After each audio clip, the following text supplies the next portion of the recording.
शं वरुणः शन्नो भवत्पर्यमा शन्न इन्द्रो बृहस्पतिः शन्नो विष्णुरुक्रमः ॐ शान्ति शान्ति शान्तिः।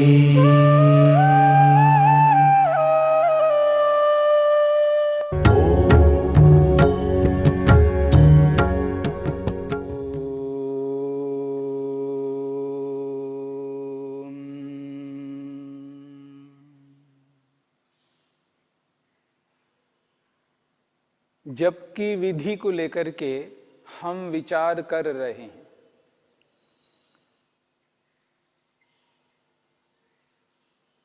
जप की 3 विधियां हैं। एक ऊंचे स्वर से बोलना, उच्चारण लंबा करके बोलना, जिससे उस उच्चारण के काल में अर्थ को समझने का और प्रभु की उपस्थिति को स्वीकार करने का अवसर मिलता है। ओम का उच्चारण हो, लंबे स्वर से हो और ऊंचा हो, जिससे मन उस उच्चारण के साथ में ईश्वर के अर्थ को समझने में सक्षम हो जाए और उस उच्चारण के काल में प्रभु की उपस्थिति को स्वीकार कर सके। तीनों काम एक साथ नहीं हो पाते हैं, इसलिए प्रारंभिक योगाभ्यासी पहले ओम का उच्चारण करता है, उसके बाद अर्थ को समझता है, फिर प्रभु की उपस्थिति को स्वीकार करता है।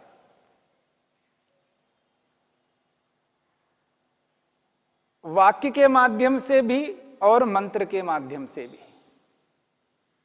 जब गायत्री मंत्र को लेकर के हम अर्थ करते हैं, उस गायत्री मंत्र के अर्थ को लेकर के जब व्यक्ति जप करता है, चाहे वो एक बार करे, चाहे वो एक बार भी क्यों ना करे, लेकिन उस जप को जप की विधि में करे, जप की विधि के अनुसार वो व्यक्ति उस रूप में कर लेता है, वह जप आगे चल करके प्रभु का दर्शन करने में समर्थ हो जाता है।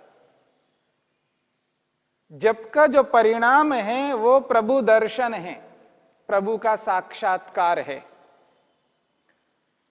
ईश्वर साक्षात्कार करना है तो जप करना है, और जप को जप की विधि के अनुसार करना है, उच्चारण, अर्थ और परमेश्वर की उपस्थिति को स्वीकार करना। तो हमने जो गायत्री मंत्र से जप करने की विधि को समझने का प्रयास किया, अब हम एक और मंत्र को लेकर के प्रयत्न करते हैं। वह मंत्र प्रसिद्ध मंत्र है और मृत्युंजय मंत्र के नाम से प्रसिद्ध है, महामृत्युंजय मंत्र। और इसका अनुष्ठान स्थान स्थान पर करते हुए आप देखेंगे। और केवल मंत्र का उच्चारण नहीं करना है, मंत्र के उच्चारण के साथ में उसके अर्थ को, उस अर्थ को समझते हुए प्रभु की उपस्थिति को स्वीकार करना। तो जप को जप की विधि से यदि हम कर लेते हैं तो यह निश्चित बात है हम उस जप को उसी रूप में संपन्न कर पाएंगे। मंत्र है ओम त्रयंबकम यजामहे सुगंधिम पुष्टिवर्धनम उर्वारुकमिव बंधनान मृत्योर्मुक्षीय मामृतात्। ओम का अर्थ वही है जो हमने सर्वरक्षक को लेकर के आपके समक्ष रखा है। और जैसे ही ओम का उच्चारण करेंगे, हे परमेश्वर आप सर्वरक्षक हो, अनंत प्रकारों से आप मेरी रक्षा करते हो, आपकी एक एक सुरक्षा का जो प्रकार है प्रभु, वो अद्भुत है। विविध सुरक्षाओं से सतत आप मेरी रक्षा कर रहे हो। ओम का उच्चारण किया, ईश्वर के सर्वरक्षक स्वरूप को अनुभव किया। त्रयंबकम मंत्र का जो पहला शब्द है त्रयंबकम, इसमें दो शब्द जुड़े हुए हैं, एक त्रि और एक अंबकम। त्रि का अर्थ होता है तीन। संस्कृत में जब गणना करते हैं तो एकम द्वे त्रीणि। त्रि का अर्थ होता है तीन। अब तीन क्या है, इस बात को समझने का प्रयत्न करना है। परमेश्वर तीन के अंबकम हैं। अंबकम कहते हैं अधिपति, स्वामी को। अंबकम का अर्थ है स्वामी, मालिक, अधिपति। किसके अधिपति? तीनों के अधिपति। और यहां तीन हैं, तीन लोक। पृथ्वी लोक जिस पर हम रह रहे हैं, और द्युलोक जो सूर्य चंद्र नक्षत्र आदि ऊपर हैं, और दोनों लोकों के बीच में जो अवकाश है, इस अवकाश को कहते हैं अंतरिक्ष। तो पृथ्वी लोक, अंतरिक्ष लोक और द्युलोक, इन तीनों लोकों के आप अंबकम, अधिपति, स्वामी हो। त्रिअंबकम त्रयंबकम, इन तीनों लोकों के आप अधिपति, स्वामी हो। ऐसे आपकी हम यजामहे। यजामहे का अर्थ है हम यजन करते हैं, आपकी पूजा करते हैं, आपका सत्कार करते हैं, आपकी भक्ति करते हैं। हे तीनों लोकों के अधिपति, स्वामी, परमपिता परमेश्वर, यजामहे, मैं आपका यजन, अर्चना, पूजा कर रहा हूं। अगला पद है सुगंधिम। सुगंधि का अर्थ यहां कोई गंध नहीं है। यहां सुगंधि का अर्थ है अलग अलग प्रकार की योग्यताएं। ज्ञान, बल, सामर्थ्य, दया, करुणा, उपकार, ये सारे के सारे उत्तम गुण। जब ये उत्तम गुण व्यक्ति के जीवन में होते हैं, इन गुणों को अपने अंदर धारण करता है, तो निश्चित बात है वह व्यक्ति सुगंधित होता है। जैसे गंध से, सुगंध से व्यक्ति को शांति मिलती है, सुख मिलता है, आनंद प्राप्त होता है, वैसे ही इन उत्तम गुणों से व्यक्ति सुगंधित होता है, यानी शांत होता है, प्रसन्न होता है, सुखी होता है। तो यहां पर कहा जा रहा है जो ईश्वर में अनंत गुण हैं, ज्ञान, बल, सामर्थ्य, दया, करुणा, कृपा, न जाने कितने गुण हैं, उन सारे गुणों को तो हम धारण नहीं कर सकते, क्योंकि अनंत गुणों को शांत व्यक्ति, सीमित व्यक्ति धारण नहीं कर सकता। परंतु जितने अधिक से अधिक गुणों को हम धारण कर सकते हैं जो ईश्वर में है, उन गुणों को धारण करने का प्रयत्न हम करेंगे। तो हे परमेश्वर, आप ज्ञान, बल, सामर्थ्य, दया, करुणा, कृपा रूपी इन सुगंधियों को हमें दीजिएगा, और इन सुगंधियों को देकर के पुष्टि, मेरी पुष्टि करिएगा। और ये जो पुष्टि है शरीर के माध्यम से भी हो, मेरा शरीर पुष्ट हो, दृढ़ हो, बलवान हो। और जो मेरी इंद्रियां हैं, जिनके माध्यम से मैं कर्म करता हूं, जिनके माध्यम से अलग अलग प्रकार का ज्ञान प्राप्त करता हूं, जानकारी प्राप्त करता हूं, ये जो जानकारी है जिन इंद्रियों से प्राप्त करता हूं उनको ज्ञानेंद्रियां कहते हैं। और जो मैं बोल रहा हूं वाणी से, और जो हाथों से कर्म करता हूं, पांवों से कर्म करता हूं, इन इंद्रियों को कर्मेंद्रियां कहते हैं। तो ज्ञानेंद्रियों और कर्मेंद्रियों को भी दृढ़ बना देना, पुष्ट बना देना, ताकि ये इंद्रियां अपने अपने कार्यों को समुचित रूप से कर सके।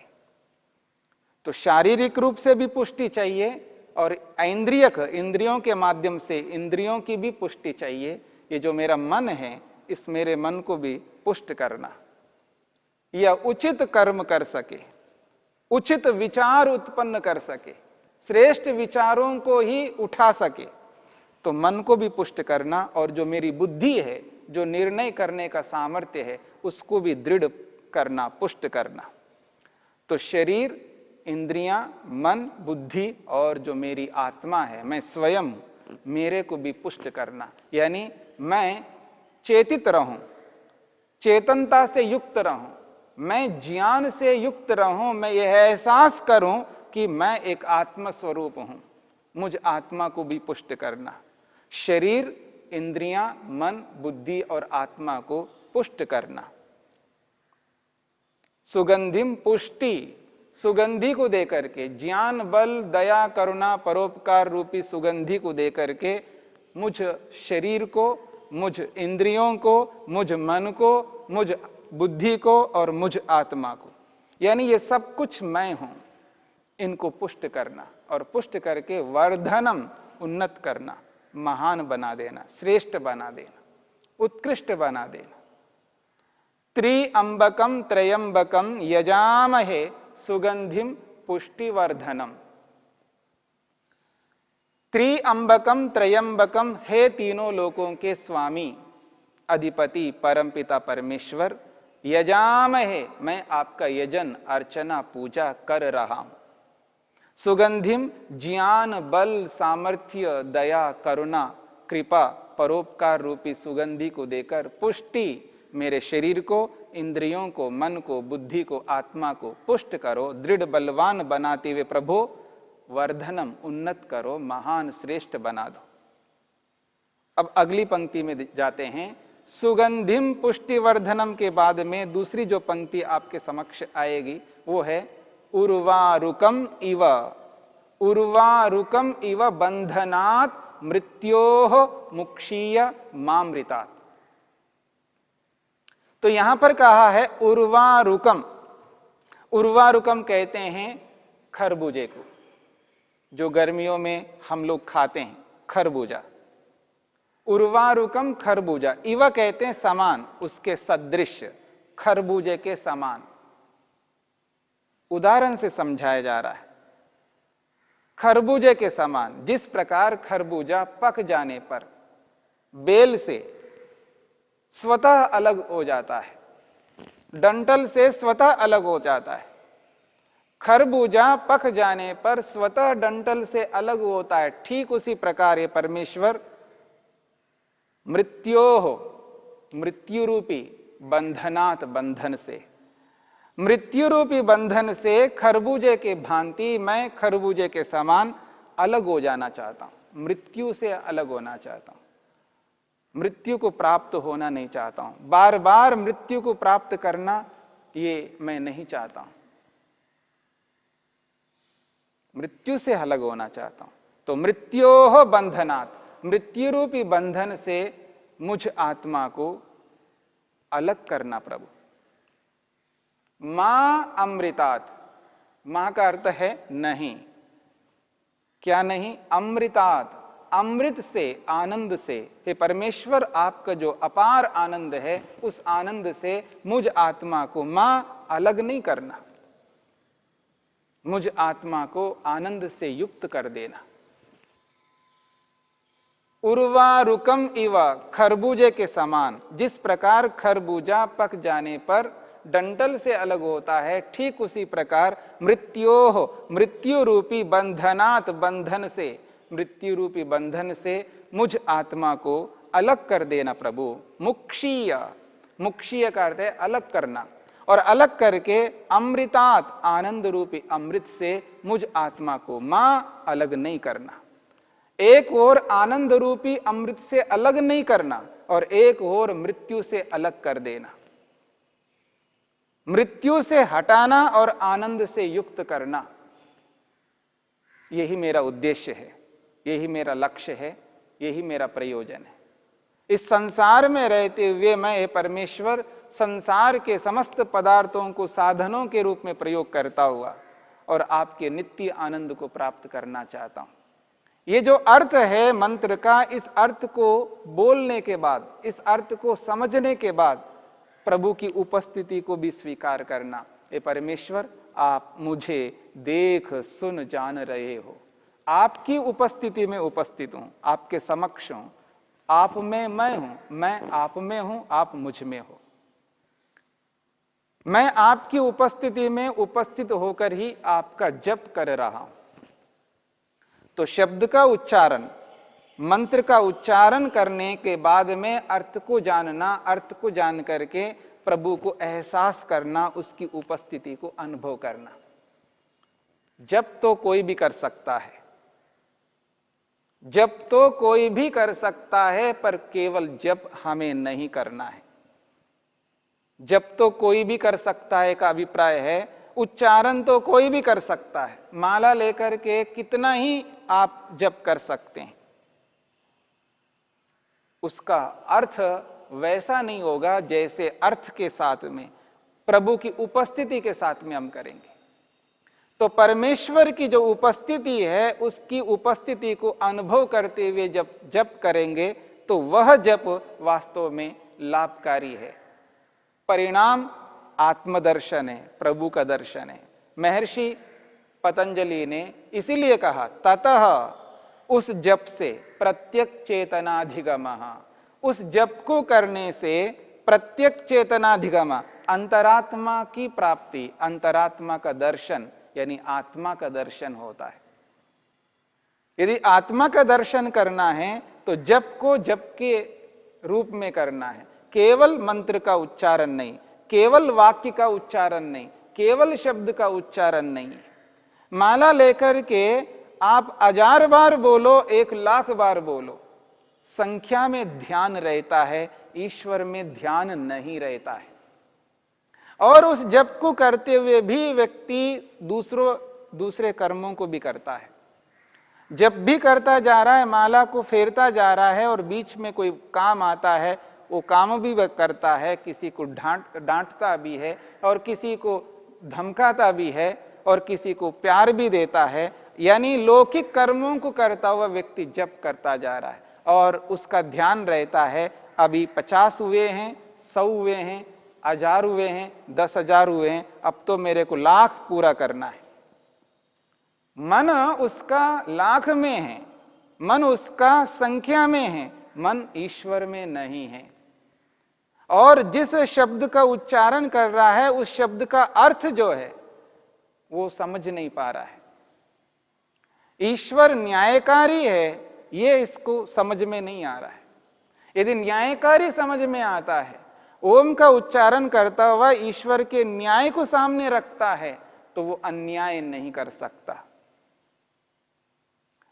ओम का उच्चारण करता हुआ ईश्वर को रक्षक मानता है, तो अन्यों को वो दुख नहीं देगा, वो भी रक्षा करेगा। जो व्यक्ति स्वयं की रक्षा करवा रहा हो, वह व्यक्ति दूसरे की रक्षा किए बिना नहीं रह सकता। और जब व्यक्ति ईश्वर को रक्षक नहीं मान रहा है, तो सुरक्षा को भुला दिया है। मैं भी किसी की रक्षा में रह रहा हूं और मेरा एक कर्तव्य है, मेरे को भी किसी की रक्षा करनी है। जब ईश्वर को रक्षक के रूप में नहीं अनुभव करता, केवल ओम ओम ओम ओम करता जा रहा है और उस ओम का जो अर्थ है, उसका जो मीनिंग है, उसको समझ में नहीं आ रहा है कि ईश्वर रक्षक है, सबकी रक्षा करने वाला है। तो इस बात को अवश्य समझना है, केवल शब्दोच्चारण नहीं करना है, उच्चारण के साथ उस अर्थ को समझना है। अर्थ को समझ करके ही व्यक्ति जब जप करता है तो ईश्वर के गुणों के साथ युक्त रहता है और स्वयं भी वैसा ही बनने का यत्न करता है, और एक दिन आएगा वो ईश्वर जैसा बन जाता है। उपकार करने वाला होता है, अपकार करने वाला कभी नहीं होता है। ये जप का परिणाम है, जप का लाभ है।